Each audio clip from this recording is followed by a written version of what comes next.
வணக்கம் மக்களே, வணக்கம். சற்று முன் கிடைத்திருக்கக்கூடிய ஒரு முக்கியமான தகவல் ஒன்றை பார்க்க போகிறோம். சற்று முன் முதல்வர் பதவியை ராஜினாமா செய்திருக்கிறார். என்ன காரணம், அப்படி என்ன அவசியம் வந்தது முதல்வர் பதவியை ராஜினாமா செய்வதற்கு? ஆளுநர் அவர்கள் அவசரமாக துணை முதல்வரை நியமித்திருக்கிறார்கள். யார் அந்த துணை முதல்வர் அப்படின்றத பற்றி தான் இந்த ஒரு காணொலியில் தெளிவாகவும் துல்லியமாகவும் நம்ம பார்க்க போகிறோம். அதற்கு முன்பு நமது சேனலுக்கு நீங்கள் புதிய பார்வையாளராக இருப்பதற்கான வாய்ப்புகள் இருக்குது மக்களே. முடிஞ்ச அளவுக்கு மறக்காமல் நமது அரசியல் நியூஸ் சேனலை சப்ஸ்கிரைப் பண்ணிடுங்க. சப்ஸ்கிரைப் பண்ண உடனேயே பக்கத்திலே ஒரு பெல் பட்டன் வரும், அதை கிளிக் பண்ணி ஆளுன்ற ஆப்ஷனில் போட்டு வச்சுக்கோங்க. தொடர்ந்து நம்ம வீடியோ போட்டோம்னா உங்களுக்கு நோட்டிஃபிகேஷன் வந்துடும்.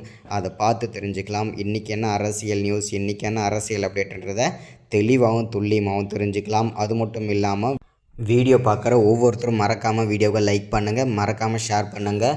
ஓகே, வாங்க வீடியோக்குள்ளே போகலாம். சற்று முன்பு கிடைக்கப்பட்டிருக்கக்கூடிய ஒரு முக்கியமான பரபரப்பான அதிர்ச்சிகரமான சோகமான தகவல்னு கூட சொல்லலாம். ஏன்னா ஆட்சி பார்த்திங்கன்னா அப்படி போயிட்டுருக்கு. என்ன சொல்ல வரேன் அப்படின்னு பார்த்தீங்கன்னா, சற்று முன் முதல்வர் பதவியை ராஜினாமா செய்திருக்கிறார். பீகார் நாட்டோட முதல்வர் பார்த்திங்கன்னா அவசரமாக அவருடைய முதல்வர் பதவியை ராஜினாமா செய்திருக்கிறார். இது அங்கே இருக்கிற மக்கள் மத்தியில் பெரும் பரபரப்பை ஏற்படுத்தியிருக்கு. இது பார்த்திங்கன்னா அடுத்தடுத்து பார்த்திங்கன்னா துணை முதல்வரை அவசரமாக பார்த்திங்கன்னா பீகார் நாட்டோட ஆளுநர் அவர்கள் பார்த்திங்கனாக்கா அவசரமாக துணை முதல்வரை நியமனம் செஞ்சு வச்சுருக்காங்க. இது பெரும் பரபரப்பை ஏற்படுத்தி வச்சுருக்கு அந்த நாட்டில்.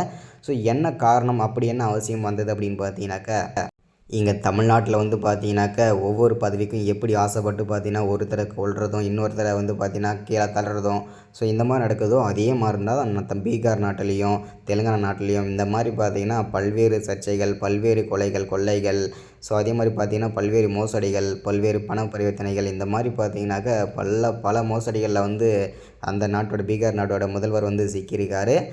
இதனால தான் முதல்வர் பதவியை பார்த்திங்கனாக்கா ராஜினாமா செய்திருக்கிறார் பீகார் நாட்டுடைய முதல்வர். அதனால் பார்த்திங்கன்னா துணை முதல்வரை நியமனம் கூடிய விரைவில் நியமனம் செய்ய கோரி கோரிக்கை விடுத்திருக்காங்க அங்கே நாட்டோட மக்கள். அந்நாட்டோட ஆளுநர் கூட இன்னும் ஒரு சில தினங்களில் கண்டிப்பாக நாங்கள் துணை ஆளுநரை நியமனம் செய்து வைத்திருவோம் அப்படின்றத சொல்லியிருக்காங்க. அப்புறம் ஏன் நம்ம தமிழ்நாடோட முதலமைச்சர் துணை முதல்வர் மாதிரி போஸ்ட் போட்டிருக்கீங்களா? அதுக்கும் காரணம் இருக்கிறது.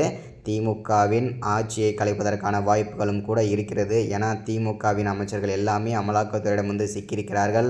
அது மட்டும் இல்லாமல் நிறைய அமைச்சர்களை கட்சி மாற்றமும் செஞ்சுருக்காங்க. இதனால் திமுகவின் ஆட்சி கலையும் ஆட்சி மீண்டும் இடைத்தேர்தல் வருவதற்கான வாய்ப்புகளும் இருக்கிறது. அதை எல்லாமே பொறுத்து தான் பார்க்கணும். முதல்வர் பதவியை ராஜினாமா செய்தது பீகார் நாட்டுடைய முதல்வர். இதை தெளிவாக உறுதிப்படுத்துகிறோம். தேங்க்யூ. சப்ஸ்கிரைப் பண்ணுங்கள்.